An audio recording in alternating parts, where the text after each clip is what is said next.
Hey guys, this is Austin, and today I'm here with Tech I Like.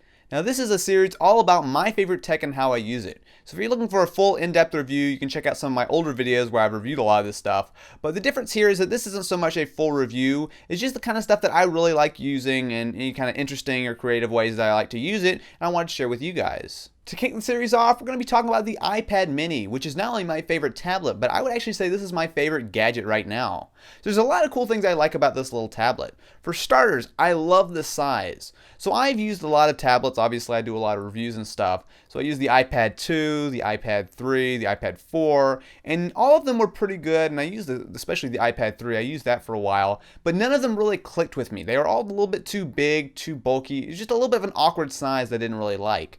And that's the same problem I had with the Nexus 10 and the Microsoft Surface. The big 10-inch tablets, they just didn't really work for me. I mean, as far as spec-wise goes, it's not all that impressive. It's basically just an iPad 2 and a smaller shell with a little bit of a smaller screen.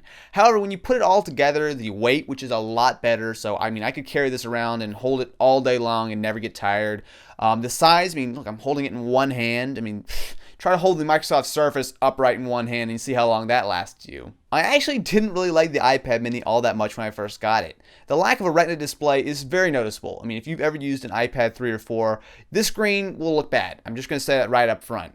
So when I first got it, it was just like, But as I started using it more and tried to give it a fair shake, I actually kind of started looking past that. It is still a solid panel. It's got good color, good contrast, good viewing angles, all the normal kind of stuff. The resolution just really isn't there, so a lot of text and a lot of things just don't look anywhere near as crisp and detailed as on the iPad 3 and 4. What it really comes down to for me is just how much the iPad mini gets right.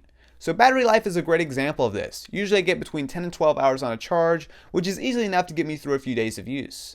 On top of that, because it is so small and it is so portable, I like to take it with me a lot of places. So for example, anytime I'm flying or going anywhere, it's always in my bag because if I want to watch a movie or read a book or whatever, it's always there. And even something as simple as running out and grabbing some lunch, a lot of times I'll take the iPad mini because hey, why not? At first, I got a standard 16GB iPad mini. However, after I started using it and realizing how much I liked it, I sold that one to get this one, which is a 32GB black version with Verizon LTE.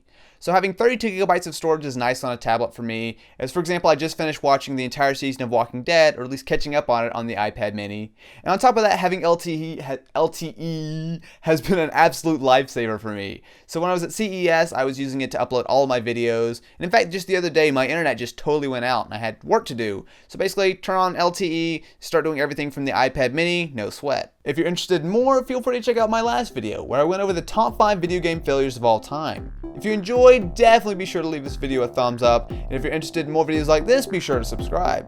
Anyway guys, I will catch you next time.